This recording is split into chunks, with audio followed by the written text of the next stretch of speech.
Abiola would have saved Nigeria from prevailing ethnic, religious tensions. Buhari and as Ogun demands leave to rehabilitate federal roads. Abuja President Muhammadu Buhari on Tuesday described the late Moshood Kashimawo Olawale Abiola, MKO, as a bridge builder who could have prevented the religious and tribal issues happening in the country now if he had been allowed to rule Nigeria. Abiola, who was the presumed winner of the June 12, 1993 presidential elections, was prevented by the military junta of General Sani Abacha from assuming office. The election was annulled by the then military head of state, General Ibrahim Babangida, and the late business mogul later died in detention in 1997 while struggling to claim his mandate. Receiving elders and leaders of thought from Ogun State, led by Governor Dapo Abiodun, at the State House, Abuja, President Buhari lamented the tragic turn of events in the country. He said, if MKO Abiola was allowed to rule, the religious and tribal issues now in Nigeria would not have been as strong, because he ran on a Muslim ticket, chose his deputy from the Kanuri, a minority tribe, and because of his personality, he went across Nigeria and was accepted.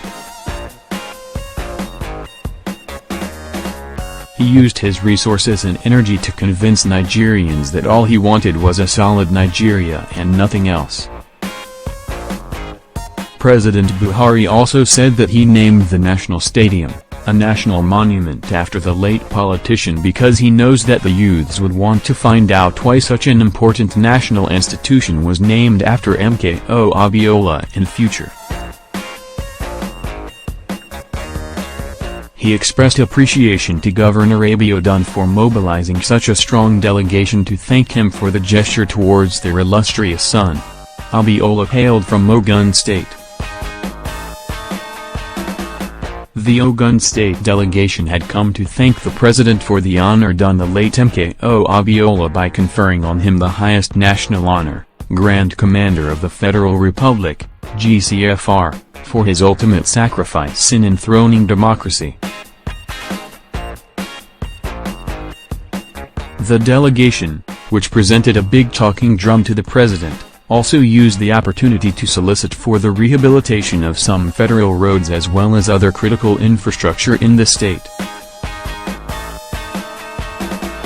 They argued that it would decongest the gridlock occasioned by the movement of consignments along the Apapa-Oshodi Expressway and improve the standard of living of Nigerians along the corridor. The elders also asked the president to allow the state government undertake the reconstruction of 3 major federal roads linking the state to Lagos. The roads are Ikora to Ojojo-Shagamu Road, Ipijabu-Ode Road, and Lagos-Oda-Abiakita Road.